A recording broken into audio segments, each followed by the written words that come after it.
Everyone and welcome back to our channel. तो कैसे हैं आप लोग? आई होप सभी लोग बढ़िया होंगे। तो आज मैं आपके लिए BHIC 103 सब्जेक्ट कोड लेके आई हूँ और जिसका टाइटल है भारत का इतिहास पार्ट 2। तो यह वीडियो आपके लिए बहुत ही महत्वपूर्ण होने वाला है क्योंकि इसमें जो है प्रेम सर के द्वारा सेलेक्टेड 5 इयर्स के जितने भी मोस्ट इम्पॉर्टेंट PYQs के क्वेश्चन हैं उसे पिक किए गए हैं।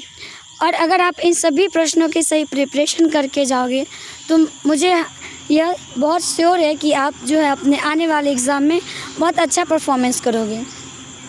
तो फुल एनर्जी के साथ चलिए दोस्तों हम लोग वीडियो को स्टार्ट करते हैं, समझते हैं, देखते हैं। और ये जो वीडियो है वह इग्नू दिसंबर और जून एग्ज़ाम 2026 के लिए स्पेशली बनाया गया है।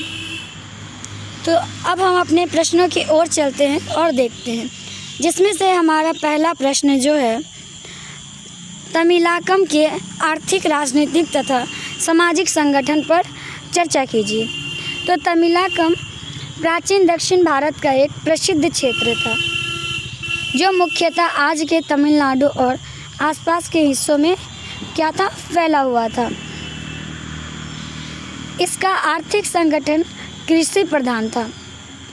चावल, जौ और तिलहन मुख्य फसलें थीं। तटीय क्षेत्रों में मछली पकड़ना और व्यापारिक गतिविधियां भी आम थीं। व्यापारिक मार्गों के माध्यम से अरब और रोमन देशों के साथ आयात निर्यात होता था, जिससे आर्थिक समृद्धि बढ़ी। हस्तकला, धातु उद्योग और ज्वेलरी निर्माण भी बहुत महत्वपूर्ण आर्थिक गतिविधियां थीं। और फिर राजनीतिक संगठन में तमिलाकम छोटे छोटे राजाओं द्वारा शासित सामंत राज्यों में विभाजित था। सबसे प्रमुख 3 वंश थे, जिसमें से चोल, पांड्य और चालुक्य। तो 3 इसमें प्रमुख जो वंश थे वो कौन कौन से थे? चोल, पांड्य और चालुक्य। प्रत्येक राज्य में राजा सर्वोच्च सत्ता का धनी होता था और उसके तहत स्थानीय अधिकारियों का तंत्र काम करता था। न्याय व्यवस्था और कर संग्रहण प्रणाली व्यवस्थित थी।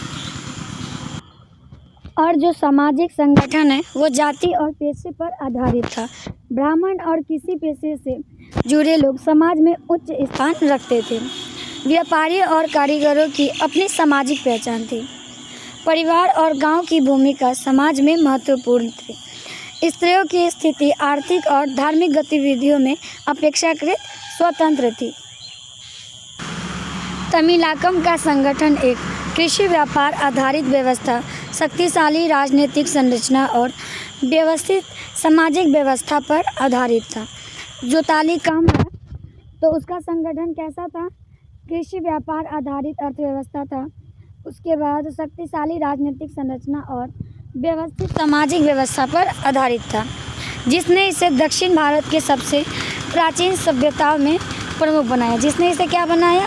दक्षिण भारत की जितनी भी प्राचीन सभ्यताएं थी उनमें प्रमुख बनाया। उसके बाद है हमारा अगला प्रश्न जो है 2000 BC से 300 BC के मध्य व्यापार और शहरीकरण की प्रमुख विशेषताओं का वर्णन कीजिए। तो हमारा दूसरा प्रश्न क्या कह रहा है कि 200 BC ईस्वी से 300 BC ईस्वी के मध्य व्यापार और शहरीकरण की जो प्रमुख विशेषता है उनका वर्णन करने बोल रहा है। 200 ईसा पूर्व से 300 ईस्वी तक का समय भारत और आसपास के क्षेत्रों में व्यापार और शहरीकरण के दृष्टिकोण से महत्वपूर्ण था। इस अवधि में व्यापार ने आंतरिक और बाहरी दोनों रूपों में विस्तार किया। तो आंतरिक व्यापार में नदियों, भूमि मार्गों और बाजारों के माध्यम से कृषि उत्पाद, हस्तशिल्प और धातु सामान का लेन देन होता था। और फिर बाहरी व्यापार में रोमन, अरब और दक्षिण पूर्व एशियाई देशों के साथ वस्त्र, मसाले, गहने और लकड़ी का आदान प्रदान होता था। विशेष रूप से तटीय बंदरगाह जैसे ताम्रलिप्त, कन्हेरी और पोन्नानी अंतर्राष्ट्रीय व्यापार केंद्र बन गए। उसके बाद शहरीकरण की प्रमुख विशेषता नगरों का योजनाबद्ध निर्माण था।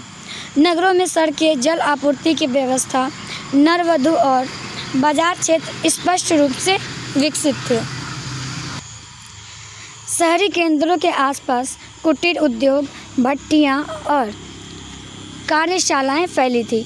नगरों में सामाजिक और धार्मिक गतिविधियों के लिए मंदिर, सभागृह और जलाशय बनाए गए थे। यह शहरी जीवन, व्यापार और प्रशासन के केंद्र के रूप में उभरा। उसके बाद इसी काल में व्यापार और शहरीकरण ने आर्थिक समृद्धि, सामाजिक संगठन और सांस्कृतिक संपर्क को बढ़ावा दिया। व्यापारी मार्गों और नगरों की संरचना ने क्षेत्रीय और अंतर्राष्ट्रीय संबंधों को मजबूत किया और प्राचीन भारत की सभ्यता को वैश्विक स्तर पर प्रमुख बनाया। आई होप सभी को अच्छे से समझ आ रहा होगा और प्लीज़ सबको इसे नोट भी करते जाए एक के बाद एक। उसके बाद है हमारा अगला प्रश्न जो कह रहा है कि गुप्त और उत्तर गुप्त काल में अर्थव्यवस्था और समाज में आए परिवर्तन पर चर्चा कीजिए। तो प्रश्न क्या कह रहा है कि गुप्त और उत्तर गुप्त काल में अर्थव्यवस्था और समाज में आए परिवर्तन पर चर्चा करने। तो गुप्त और उत्तर गुप्त काल लगभग 4वीं से 6वीं सदी ईस्वी भारत के स्वर्ण युग के रूप में जाना जाता है। तो भारत के स्वर्ण युग के रूप में किसे जाना जाता है? गुप्त और उत्तर गुप्त काल को किसके रूप में जाना जाता है? स्वर्ण युग के रूप में जाना जाता है। इस अवधि में अर्थव्यवस्था में कृषि प्रधानता बनी रही, लेकिन व्यापार और शहरीकरण में उल्लेखनीय वृद्धि हुई। नदियों और व्यापार मार्गों के माध्यम से वस्त्र, धातु, खनिज और मसालों का आंतरिक और अंतर्राष्ट्रीय स्तर पर लेन देन हुआ और फिर तटीय और अंतर्राष्ट्रीय बाजारों के विकास में शहरी केंद्रों का निर्माण हुआ। शहरों में शिल्प, धातु कला, मूर्तिकला और कुटीर उद्योग उभरे। मुद्रा प्रणाली और कर व्यवस्था व्यवस्थित हुई, जिससे प्रशासनिक दक्षता बढ़ी। सामाजिक बदलाव में जातिगत और धार्मिक संरचना में स्थिरता थी, लेकिन शिक्षा, कला और संस्कृति ने समाज को एक नया रूप दिया। ब्राह्मण वर्ग धार्मिक और शैक्षिक गतिविधियों में प्रभावशाली था। स्त्रियों की स्थिति अपेक्षाकृत सुरक्षित और स्वतंत्र थी, विशेषकर आर्थिक और धार्मिक गतिविधियों में। बौद्ध और जैन धर्मों के साथ साथ हिंदू धर्म के मंदिरों और धार्मिक स्थानों का निर्माण सामाजिक जीवन में केंद्र बन गया।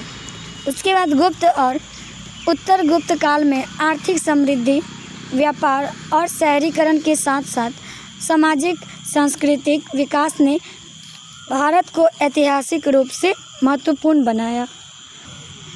तो गुप्त और उत्तर काल में क्या हुआ? बहुत आर्थिक समृद्धि, व्यापार और शहरीकरण तो हुआ ही, उसके साथ साथ सामाजिक सांस्कृतिक विकास ने भी भारत को एक ऐतिहासिक रूप से बहुत महत्वपूर्ण बना दिया। उसके बाद है हर्ष की राजनीतिक उपलब्धियों पर एक निबंध लिखिए। तो हर्षवर्धन भारतीय इतिहास के एक प्रभावशाली शासक थे, जिन्हें उत्तर भारत का साम्राज्य एकत्रित करने के लिए जाना जाता था। तो हर्षवर्धन कौन थे? हर्षवर्धन भारतीय इतिहास के एक प्रभावशाली शासक थे, जिन्हें उत्तर भारत का साम्राज्य एकत्रित करने के लिए जाना जाता था। उनकी राजनीतिक उपलब्धियां सैन्य, प्रशासनिक और कूटनीतिक दृष्टि से महत्वपूर्ण थी। हर्ष ने अपनी सैन्य शक्ति का प्रयोग करके लो, मालवा और कश्मीर सहित कई छोटे छोटे राज्यों और सामंतों को अपने अधीन किया। इनके परिणाम स्वरूप उत्तर भारत में स्थायी राजनीतिक एकता स्थापित हुई। उनका प्रशासन केंद्रीकृत और सुव्यवस्थित था। कर प्रणाली, न्याय और सैन्य संगठन में दक्षता थी। हर्ष ने शांति और सुरक्षा बनाए रखी, जिससे कृषि और व्यापार में विकास हुआ। धार्मिक सहिष्णुता उनकी नीति का आधार था। उन्होंने हिंदू और बौद्ध धर्म दोनों को संरक्षण किया। हर्ष का दरबार विद्वानों और कवियों के लिए प्रसिद्ध था। तो हर्ष का जो दरबार है हर्षवर्धन का, वो किसके लिए प्रसिद्ध था? विद्वान और कवियों के लिए प्रसिद्ध था। उन्होंने साहित्यिक, कला और संस्कृति को प्रोत्साहित किया। प्रसिद्ध ग्रंथ हर्षचरित उनके शासन और कार्यों का ऐतिहासिक प्रमाण है। तो हर्षचरित्र जो है वो बुक है जो उन्हीं पे लिखा गया है। हर्ष ने अंतर्राज्यीय संबंधों में कूटनीति का भी प्रभावी प्रयोग किया है। तो अब हम निष्कर्ष जो है इसका अब 2 लाइन में कह सकते हैं कि हर्ष की राजनीतिक उपलब्धियां साम्राज्य का एकीकरण, प्रशासनिक दक्षता, धार्मिक सहिष्णुता और सांस्कृतिक संरक्षण में स्पष्ट रूप से दिखाई देता है। उनके शासन ने उत्तर भारत में स्थायित्व, समृद्धि और शांति स्थापित की। आई होप सभी को वीडियो अच्छा लग रहा है। अगर आपको वीडियो अच्छा लगा तो please like, share and subscribe, ताकि हमारा जो भी आने वाला नया वीडियोस है वो सबसे पहले आप तक पहुँचे। उसके बाद है हमारा अगला क्वेश्चन जो है 300 BC से 800 CE तक महिलाओं की स्थिति पर एक निबंध लिखिए। तो 300 ईस्वी पूर्व से 800 ईस्वी तक भारत में महिलाओं की स्थिति समय और क्षेत्र के अनुसार भिन्न रही है। इस काल को ऐतिहासिक दृष्टि से महत्वपूर्ण इसलिए माना जाता है क्योंकि समाज में महिलाओं की भूमिका में कुछ बदलाव और सीमाएं दोनों दिखाई देता है। तो महिलाओं की सामाजिक स्थिति क्या थी? तो वो थी, स्त्रियों की स्वतंत्रता वैदिक काल की तुलना में कम हुई। पितृसत्तात्मक सामाजिक संरचना के कारण विवाह और संतान उत्पत्ति पर जोर बढ़ा और विधवा और अविवाहित महिलाओं पर सामाजिक नियंत्रण कड़ा हुआ। उच्च जातियों में महिलाओं का मुख्य कर्तव्य घर और परिवार के आसपास केंद्रित था। उनकी आर्थिक स्थिति, महिलाएं कृषि, गृह और कुटीर उद्योगों में सक्रिय थी। कुछ स्त्रियां व्यापारिक गतिविधियों में भी भाग लेती थीं। उसके बाद है शैक्षिक और धार्मिक स्थिति। कुछ ब्राह्मण और कुलीन परिवारों की महिला शिक्षा प्राप्त करती थी। बौद्ध और जैन संप्रदायों ने महिलाओं के लिए साधना और शिक्षा के अवसर दिए। रानियां और राजकुमारी प्रशासनिक और कूटनीतिक कार्यों में शामिल होती थीं। सांस्कृतिक स्थिति, महिलाओं ने संगीत, नृत्य और साहित्य में भी योगदान दिया। मंदिर और धार्मिक संस्थान उनके सामाजिक और सांस्कृतिक जीवन का केंद्र बने। तो इसके परिणाम स्वरूप हम ये देख सकते हैं कि 300 ईस्वी पूर्व से 800 ईस्वी तक महिलाओं की स्थिति मिश्रित थी। जहाँ सामाजिक नियंत्रण बढ़ा, वहीं धार्मिक, शैक्षिक और सांस्कृतिक गतिविधियों में भी उनकी भागीदारी महत्वपूर्ण रही।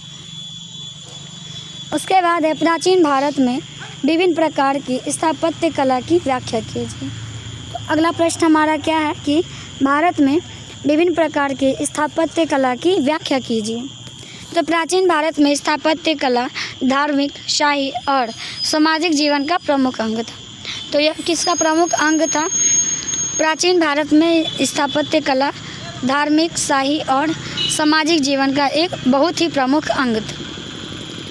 इसका विकास ऐतिहासिक, सांस्कृतिक और धार्मिक संदर्भों में हुआ।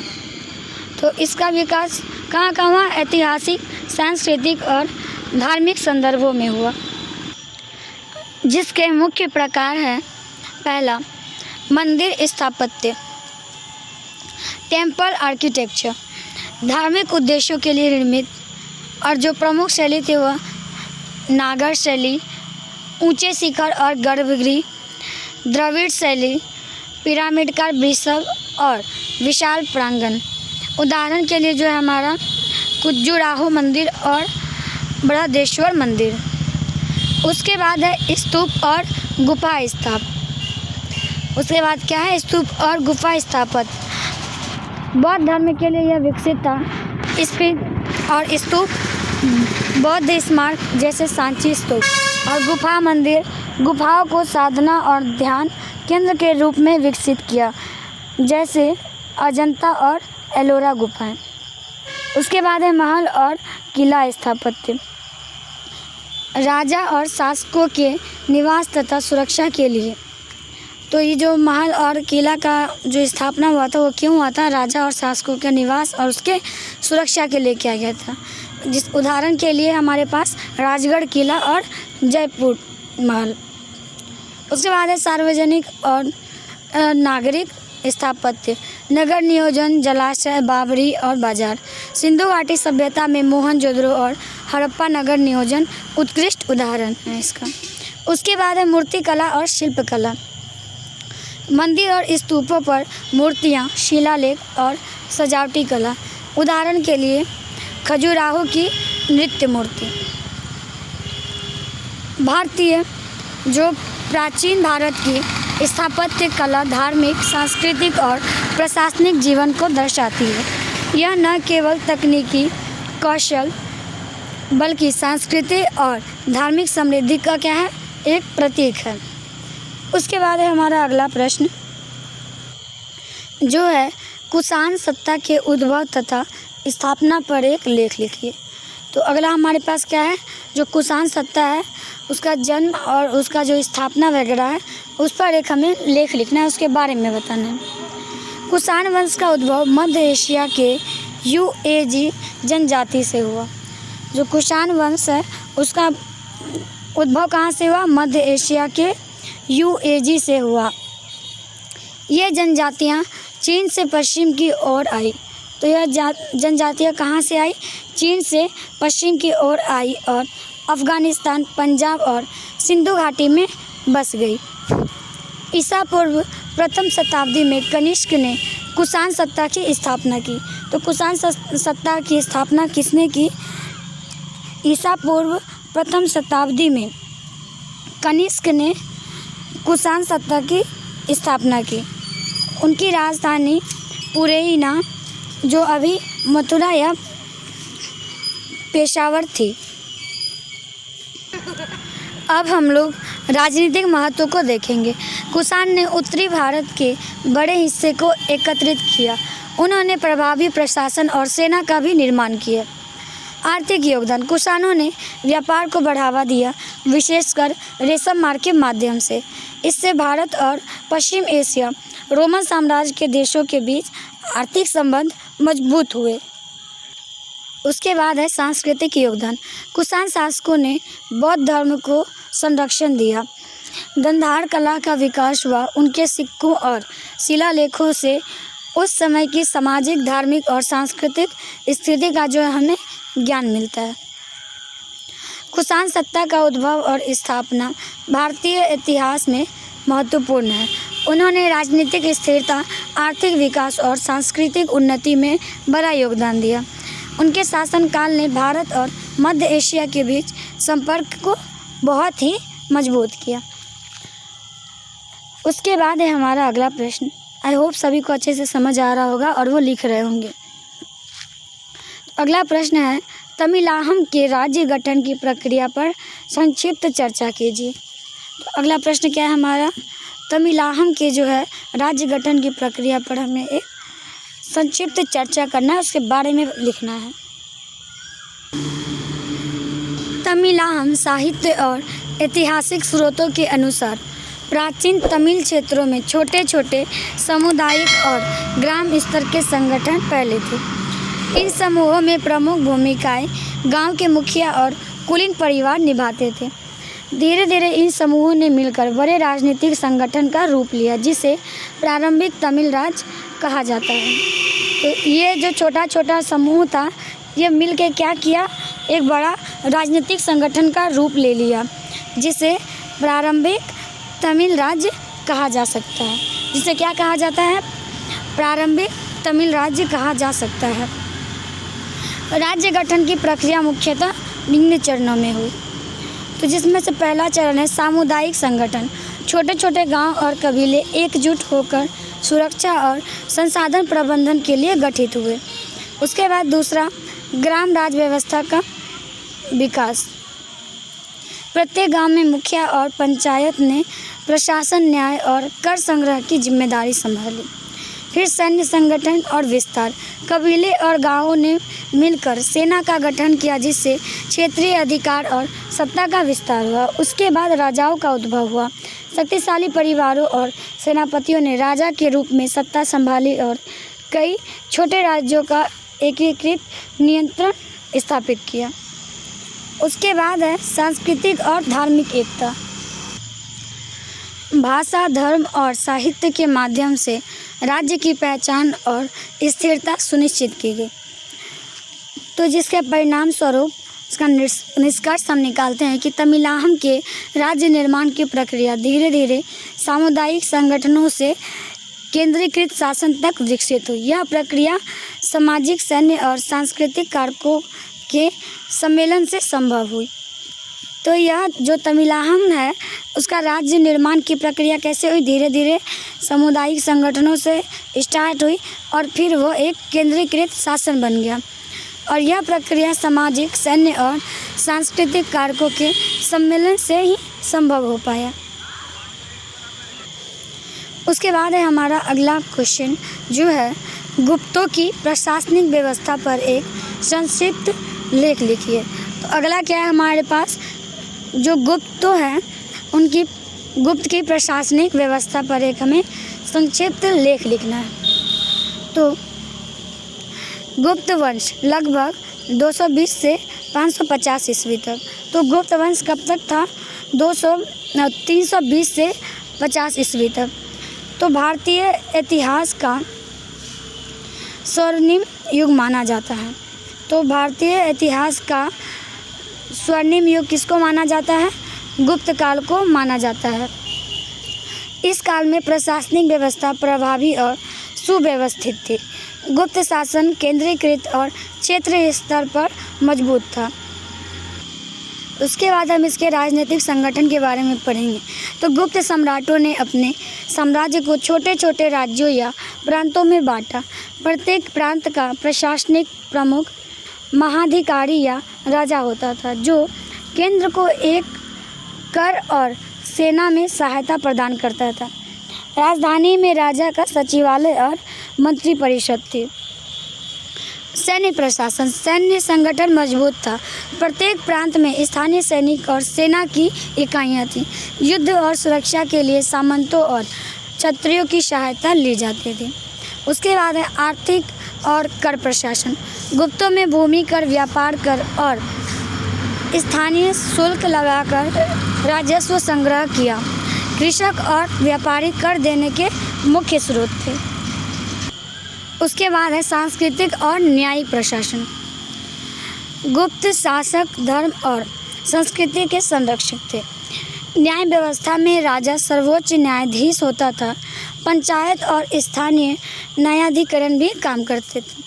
तो हम ये देख सकते हैं कि गुप्तों की प्रशासनिक व्यवस्था केंद्रीकृत, प्रभावी और व्यवस्थित थी।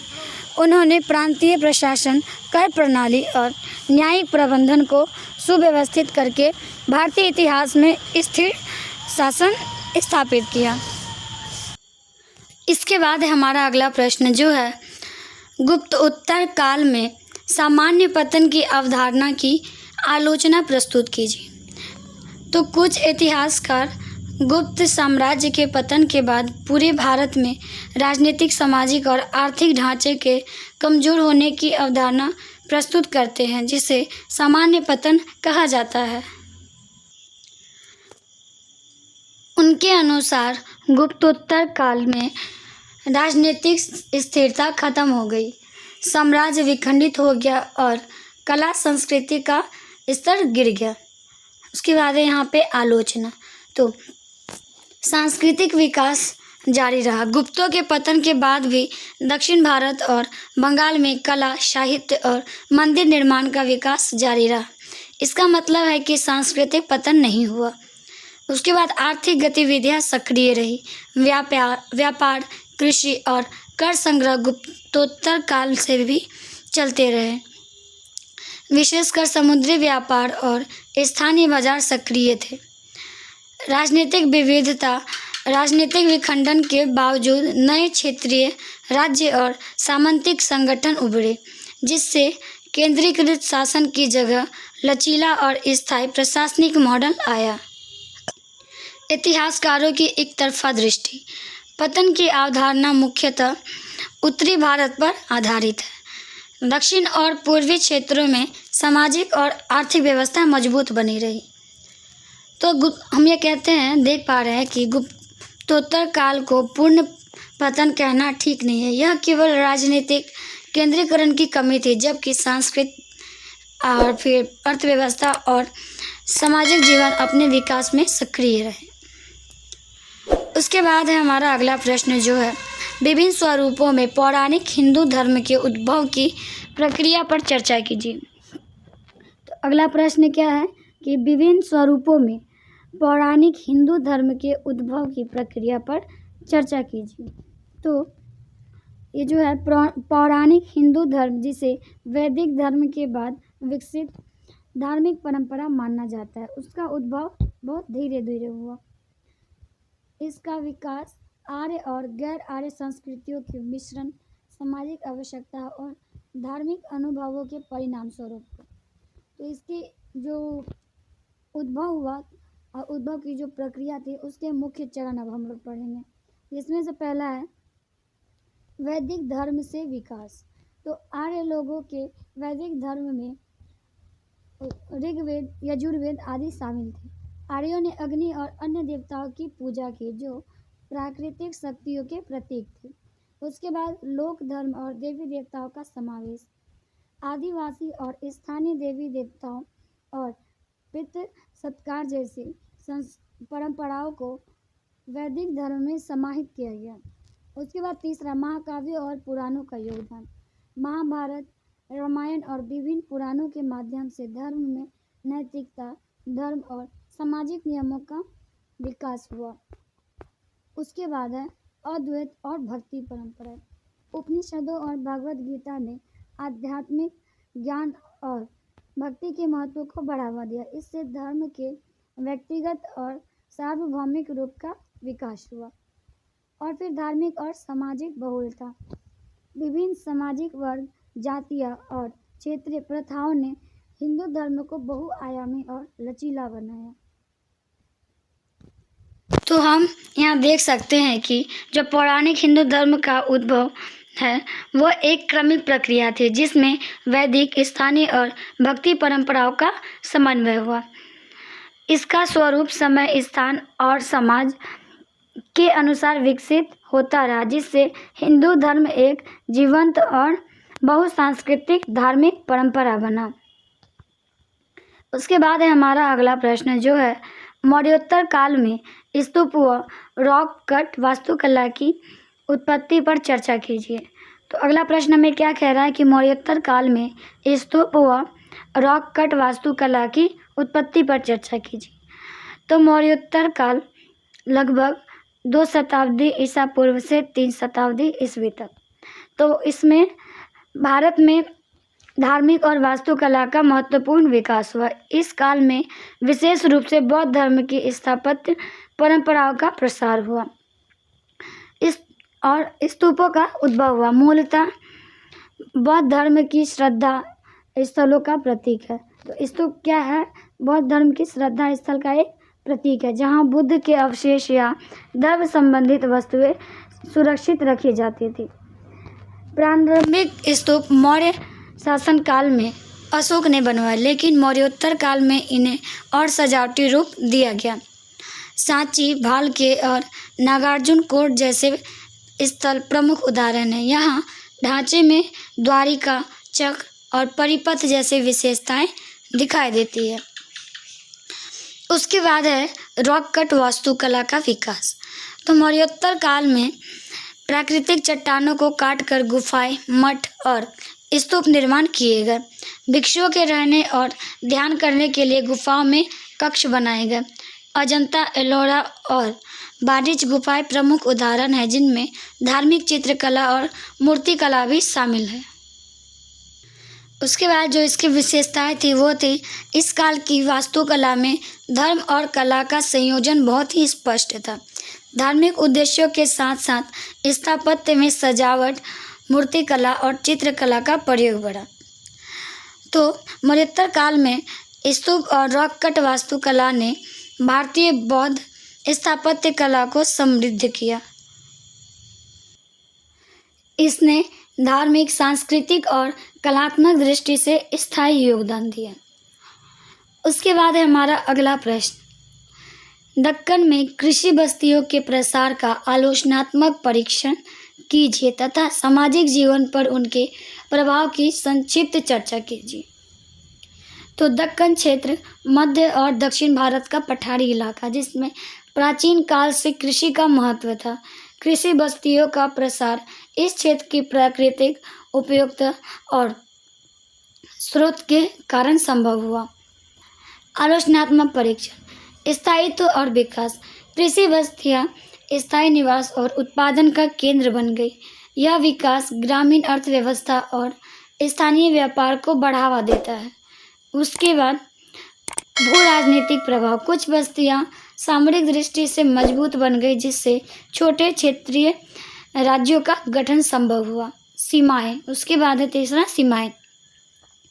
जल स्रोतों और भूमि की उपजाऊता पर निर्भरता के कारण कृषि बस्तियां कभी कभी प्राकृतिक आपदाओं से प्रभावित होती थी। उसके बाद है हमारा अगला सामाजिक जीवन पर प्रभाव। इसका जो है सामाजिक जीवन पर क्या प्रभाव रहा, जिसमें से पहला है हमारा सामुदायिक संगठन।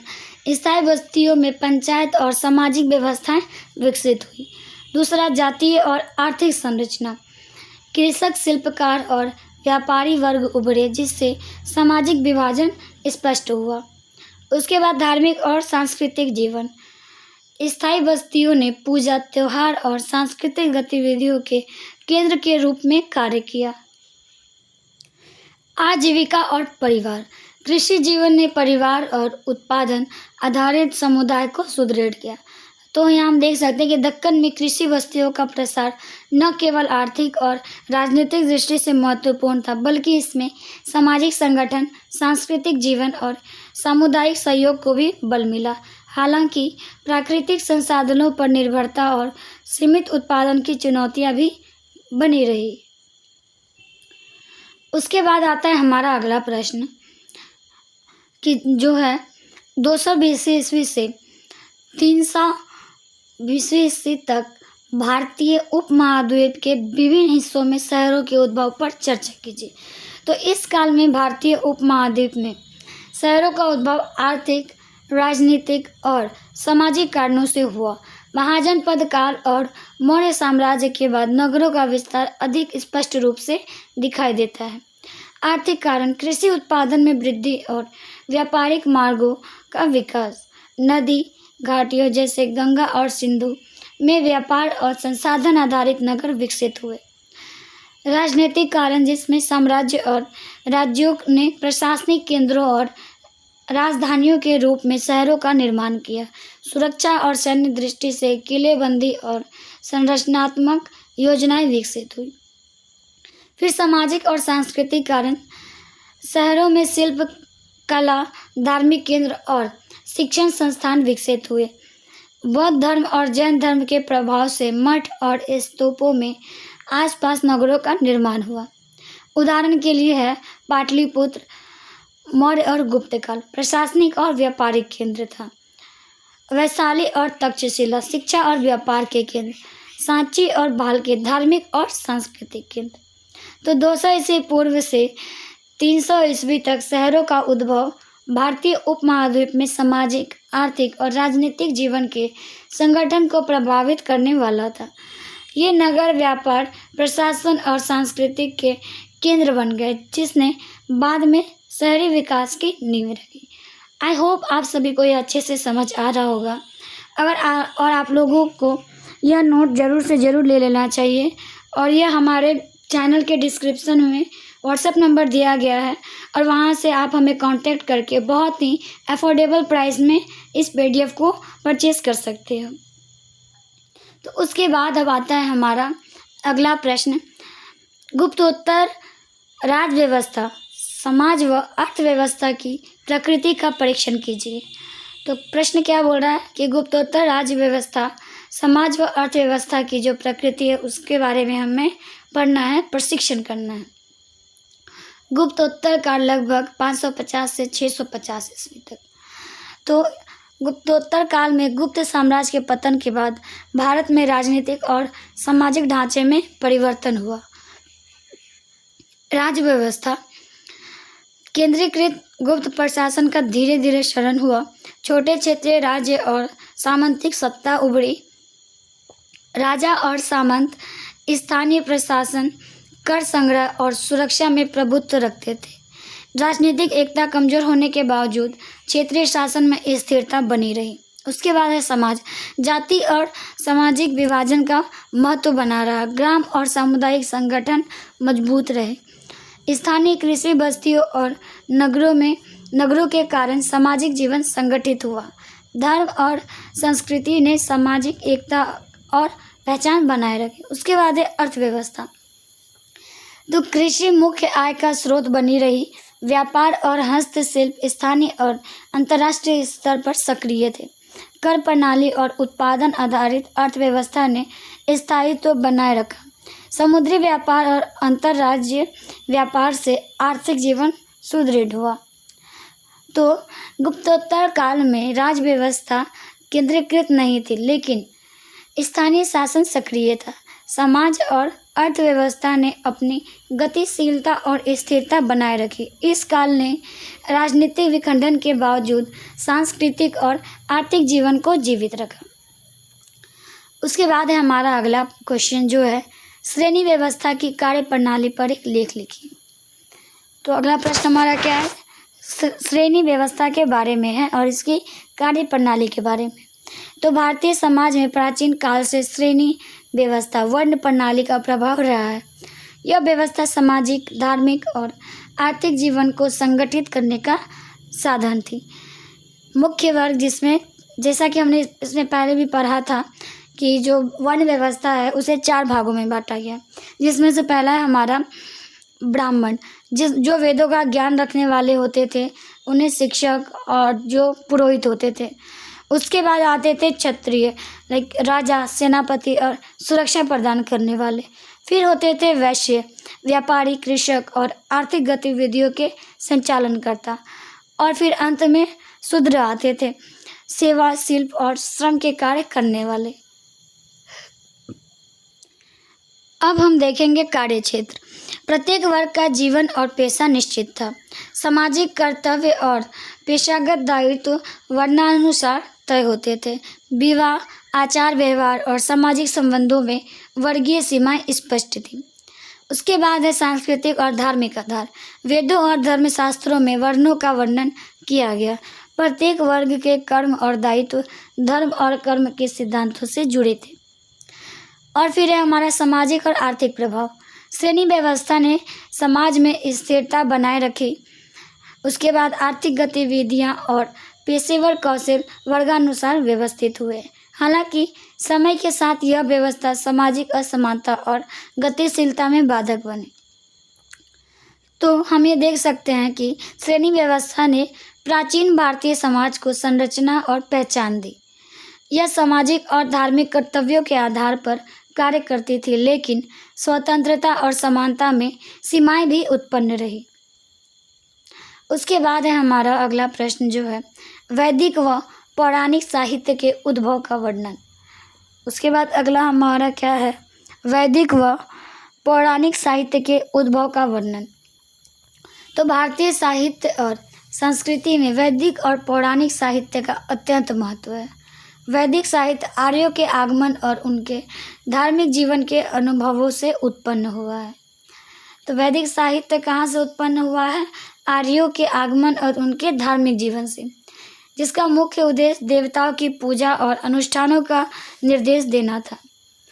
वैदिक ग्रंथों में ऋग्वेद, यजुर्वेद, सामवेद और अथर्ववेद शामिल हैं। इसमें मंत्र, स्तुतियाँ और यज्ञ विधियाँ विस्तृत रूप से वर्णित हैं। वैदिक साहित्य मुख्यतः कर्मकांड और सामाजिक धार्मिक नियमों पर आधारित था। उसके बाद पौराणिक साहित्य वैदिक धर्म के बाद विकसित हुआ। तो पौराणिक साहित्य जो है वो वैदिक धर्म के बाद विकसित हुआ। इसमें धार्मिक, नैतिक और सांस्कृतिक कथाएं सम्मिलित है। प्रमुख ग्रंथों में रामायण, महाभारत और विभिन्न पुराण शामिल है। पौराणिक साहित्य ने लोक देवताओं, भक्ति परंपरा और नैतिक शिक्षा का समावेश किया। यह समाज और धर्म को सरल और व्यापक रूप में जनता तक पहुंचाने का माध्यम बना।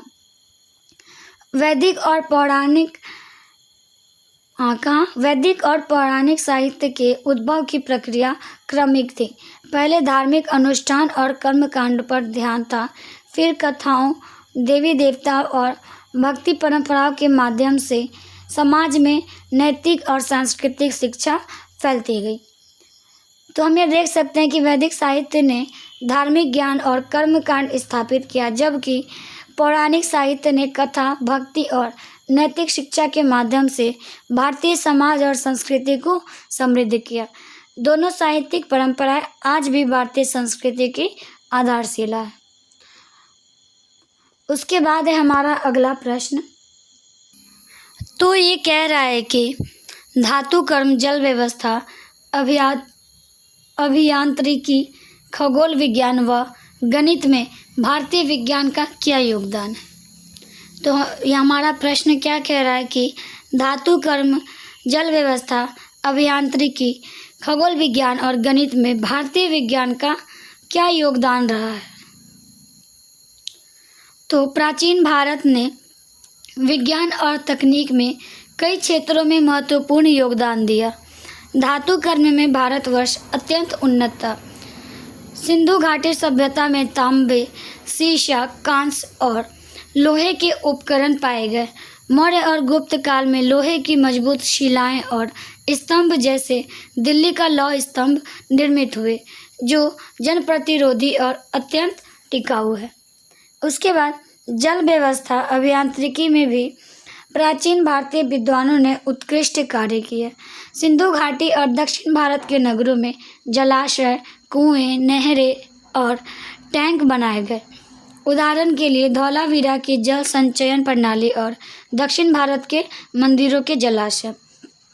इनका उद्देश्य सिंचाई, बाढ़ नियंत्रण और जल संरक्षण था। खगोल विज्ञान में भारतीय विद्वानों ने ग्रहों, नक्षत्रों और सूर्य मास की गणना की। आर्यभट्ट ने पृथ्वी के घूर्णन और ग्रहों की गति पर महत्वपूर्ण ज्ञान दिया। सूर्य सिद्धांत और पंचांग विज्ञान से समय मापन और ज्योतिष में योगदान हुआ। उसके बाद गणित में भारतीय विद्वानों ने शून्य और दशमलव प्रणाली की खोज की। बीजगणित, त्रिकोणमिति और समीकरणों में भी महत्वपूर्ण योगदान हुआ। आर्यभट्ट और भास्कराचार्य ने गणित में अद्वितीय खोज की। तो प्राचीन भारत ने विज्ञान और तकनीक के इन 4 क्षेत्रों में वैश्विक योगदान दिया। इन नवाचारों ने न केवल तत्कालीन समाज की प्रगति सुनिश्चित की, बल्कि आधुनिक विज्ञान के लिए भी आधारशिला रखी। उसके बाद हमारा अगला प्रश्न है, जो कह रहा है निम्नलिखित विषयों पर संक्षिप्त टिप्पणी लिखिए।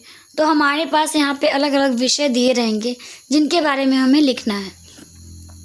तो पहला प्रश्न है, पहला टॉपिक विषय है तमिल साहित्य। तमिल साहित्य भारत का सबसे प्राचीन और समृद्ध साहित्य माना जाता है। तो जो तमिल साहित्य है उसको भारत का सबसे प्राचीन और समृद्ध साहित्य माना जाता है। इसमें मुख्य रूप से संगम साहित्य, भक्ति काव्य, नैतिक ग्रंथ और ऐतिहासिक कविताएं शामिल है। संगम साहित्य में वीरता, प्रेम और समाज के जीवन का सुंदर चित्रण मिलता है। उसके बाद भक्ति साहित्य भगवान शिव, विष्णु और देवी देवताओं की भक्ति और श्रद्धा को उजागर करता है। इस साहित्य में नैतिकता, सामाजिक आदर्श और जीवन के मूल्य स्पष्ट रूप से दिखाई देते हैं। तमिल साहित्य भाषा, संस्कृति और धार्मिक विश्वासों का दर्पण है।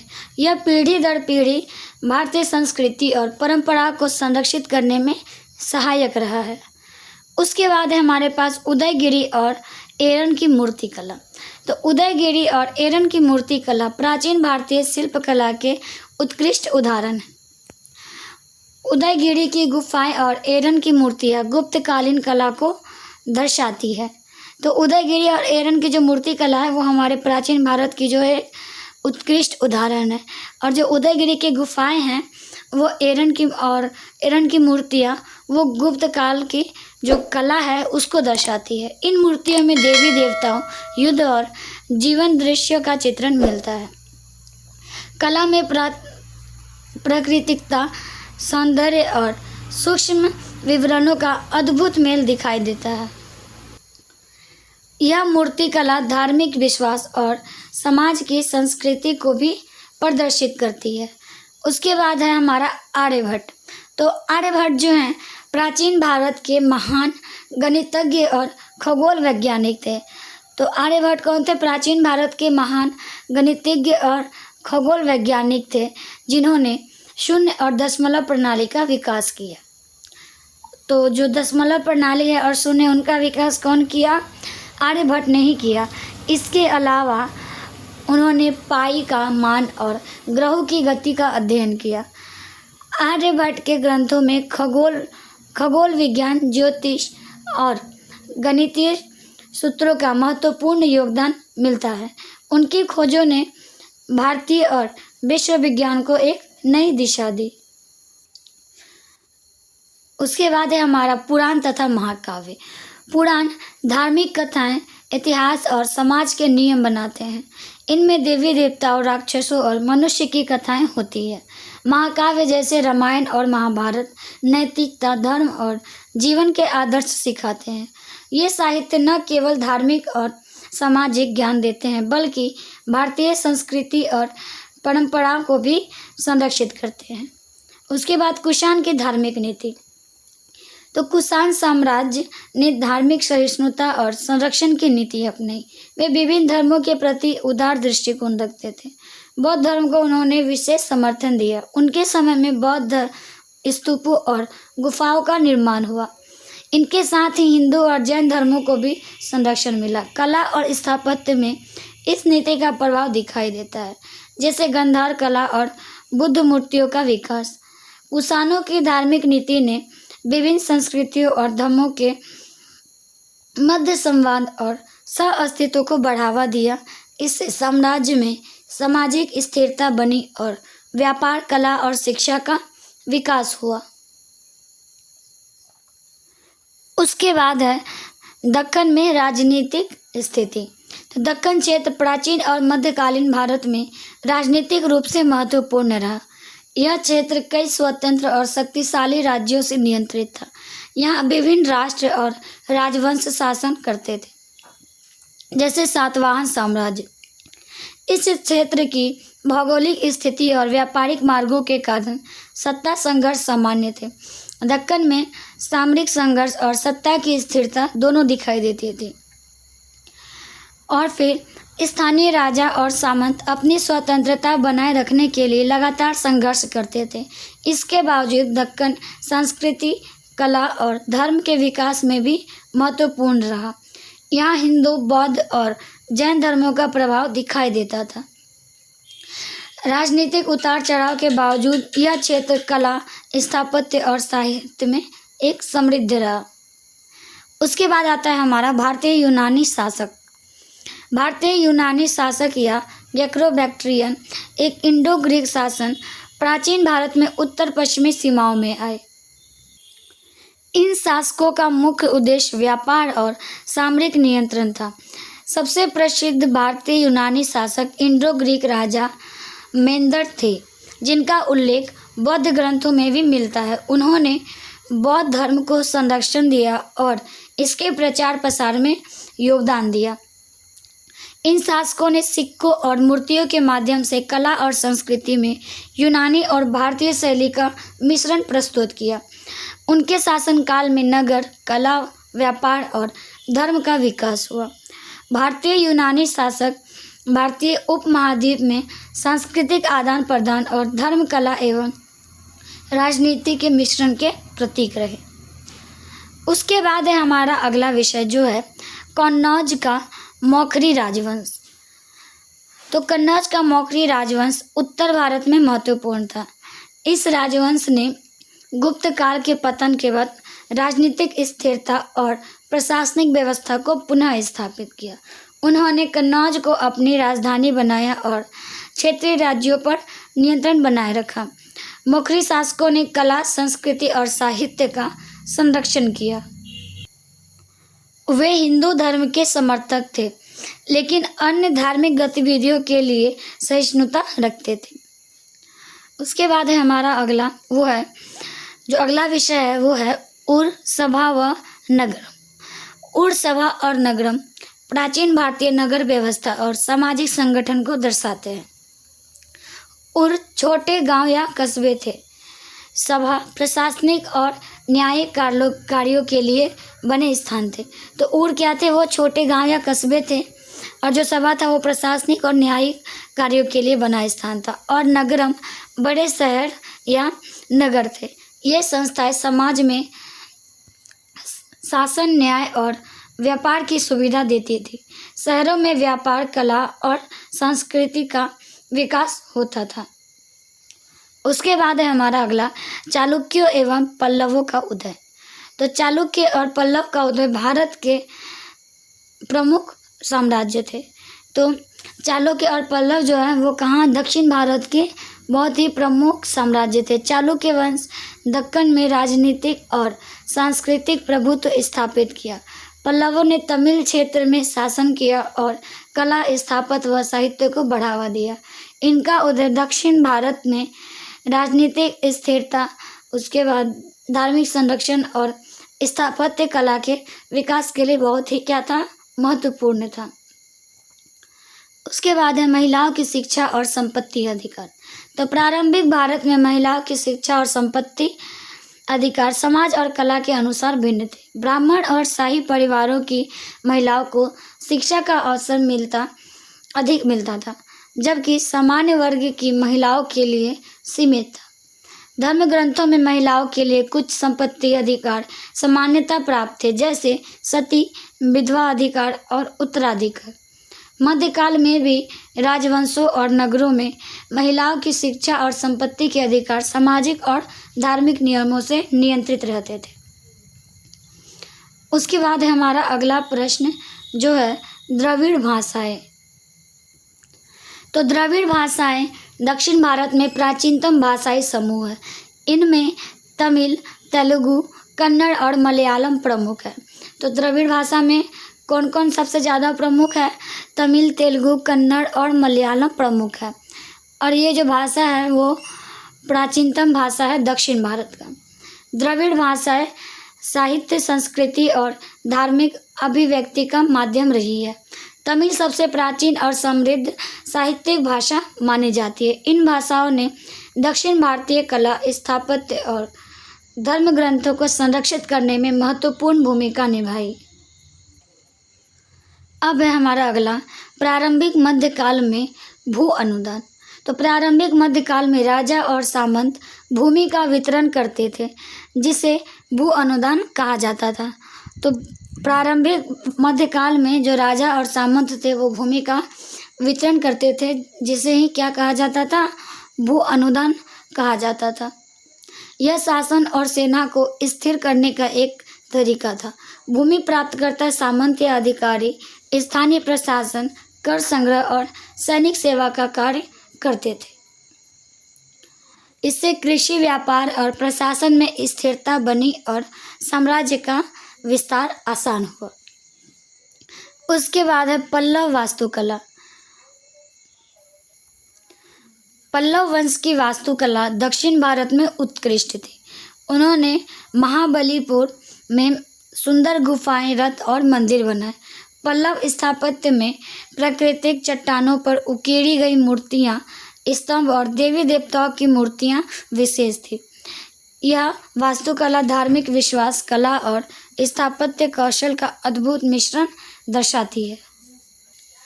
उसके बाद है हमारा अगला विषय सातवाहन शासक। सातवाहन वंश दक्कन और मध्य भारत के प्रमुख हिंदू शासक थे। तो ये जो सातवाहन वंश थे वो कौन थे? दक्कन और मध्य भारत के प्रमुख हिंदू शासक थे। उन्होंने गुप्त साम्राज्य के पतन के बाद क्षेत्रीय स्थिरता स्थापित की। सातवाहन शासक व्यापार, कृषि और कला को बढ़ावा देते थे। उनके शासनकाल में बौद्ध और जैन धर्मों को संरक्षण मिला। सिक्कों और अभिलेखों से उनके प्रशासन, धर्म और आर्थिक गतिविधियों का अध्ययन संभव है। सातवाहनों की धार्मिक नीति सहिष्णुता और उदार थी, जिसमें विभिन्न धार्मिक और सामाजिक समूहों में संतुलन बना रहा। उसके बाद है हमारा अगला जो है समुद्रगुप्त, तो इसके बारे में हम पढ़ेंगे। तो समुद्रगुप्त गुप्त साम्राज्य के महान शासक थे। उन्हें भारत का नेपोलियन भी कहा जाता है। तो जो समुद्रगुप्त थे वो कौन थे? गुप्त साम्राज्य के एक महान शासक थे जिन्हें क्या कहा जाता है? भारत का नेपोलियन कहा जाता है। समुद्रगुप्त ने व्यापक युद्ध किए और कई प्रदेशों को अपने अधीन किया। उन्होंने प्रशासनिक दक्षता, कर प्रणाली और न्याय व्यवस्था को मजबूत किया। समुद्रगुप्त के समय कला, साहित्य और संस्कृति का विकास बहुत हुआ। उनकी उपस्थितियाँ ऐतिहासिक अभिलेखों जैसे अशोक स्तंभ और माइनर अभिलेखों में दर्ज है। उसके बाद है हमारा कन्नौज हेतु त्रिपक्षीय संघर्ष। तो कन्नौज के लिए त्रिपक्षीय संघर्ष उत्तर भारत में महत्वपूर्ण था। यह संघर्ष 7वीं से 8वीं सदी में हर्षवर्धन, मौर्य उत्तराधिकारी और त्रिलोकी जैसी सेनाओं के बीच हुआ। तो यह जो त्रिपक्षीय संघर्ष है वो किनके बीच हुआ? हर्षवर्धन, मौर्य उत्तराधिकारी और त्रिलोकी सेनाओं के बीच हुआ। और यह कब हुआ? 7वीं से 8वीं सदी में। कन्नौज उत्तर भारत का सांस्कृतिक और राजनीतिक केंद्र था। इस क्षेत्र में नियंत्रण के लिए युद्ध और गठबंधन दोनों किए गए। त्रिपक्षीय संघर्ष ने राजनीतिक समीकरण बदल दिए और क्षेत्रीय साम्राज्य स्थिरता और शक्ति संतुलन की दिशा में प्रभावित हुए। और फिर उसके बाद है हर्षवर्धन का प्रशासन। तो हर्षवर्धन उत्तर भारत के महान शासक थे। उनका प्रशासन केंद्रीकृत और सुव्यवस्थित था। उन्होंने कर प्रणाली, न्याय और सुरक्षा के लिए प्रशासनिक संस्थाएं स्थापित की। हर्षवर्धन ने धर्म और संस्कृति का संरक्षण किया और बौद्ध, जैन व हिंदू धर्मों के लिए सहिष्णुता नीति अपनाई। उनके शासनकाल में राज्य की स्थिरता, व्यापार और कला का बहुत ही विकास हुआ। उसके बाद है हमारा अगला विषय जो है संगम युग में महिलाएं। संगम युग में महिलाएं समाज में सम्मानित थी। वे घर और परिवार के साथ साथ कृषि, व्यापार और कला में भी सक्रिय थी। संगम साहित्य में महिलाओं की वीरता, प्रेम और धार्मिक भक्ति का उल्लेख मिलता है। उच्च वर्ग की महिलाएं शिक्षा प्राप्त कर सकती थी और सामाजिक निर्णय में भाग लेती थी। इस युग में महिलाओं का समाज में योगदान महत्वपूर्ण माना जाता था। उसके बाद है शिल्प उत्पादन का संगठन। तो प्राचीन भारत में शिल्प उत्पादन सुव्यवस्थित था। विभिन्न कारीगरों और शिल्पकारों का संगठन होता था जिसे शिल्पकार गिल्ड या संघ कहा जा सकता है। ये समूह मंदिरों, महलों और नगरों के निर्माण और मूर्तिकला में कार्य करते थे। संगठन में कार्य का विभाजन, गुणवत्ता नियंत्रण और प्रशिक्षण शामिल था। इससे कला और शिल्प कौशल का विकास हुआ और निर्यात हेतु वस्तुएं भी तैयार होते थे। उसके बाद है हमारा अगला विषय भक्ति आंदोलन। तो भक्ति आंदोलन जो है प्रारंभिक मध्यकाल में भारत में फैलने वाला धार्मिक और सामाजिक आंदोलन था। यह व्यक्तिगत भक्ति और ईश्वर के प्रति समर्पण पर आधारित था। भक्ति आंदोलन ने हिंदू धर्म के सामाजिक और सांस्कृतिक जीवन में गहरा प्रभाव डाला। संत और कवि जैसे अलवार और नयनमार ने अपनी रचनाओं में समाज में नैतिकता और धार्मिक चेतना का क्या प्रचार किया। उसके बाद है हमारा आखिरी विषय जो है मथुरा कला शैली। तो मथुरा कला शैली उत्तर भारत की प्राचीन मूर्तिकला शैली है। इसमें बौद्ध, जैन और हिंदू देवी देवताओं की मूर्तियां बनाई गई। इस शैली में प्राकृतिकता, मानव आकृति का सूक्ष्म चित्रण और सजावट पर ध्यान दिया गया। मथुरा कला ने प्राचीन भारतीय शिल्पकारों में एक विशिष्ट स्थान बनाया और बाद की गुप्त कला पर प्रभाव डाला। तो हमारा यह क्लास यहाँ पे ख़त्म होता है। वीडियो के लास्ट तक बने रहने के लिए आपका बहुत बहुत धन्यवाद। और हमारी पूरी प्रयास रहेगी कि हम आपको इजी से इजी वे में एक्सप्लेन करें और पढ़ाएं। और हमें पूरा विश्वास है कि आप अपने आने वाले एग्ज़ाम में बहुत ही अच्छा परफॉर्मेंस करोगे। Thank you so much for watching. मिलते हैं अगले वीडियो में।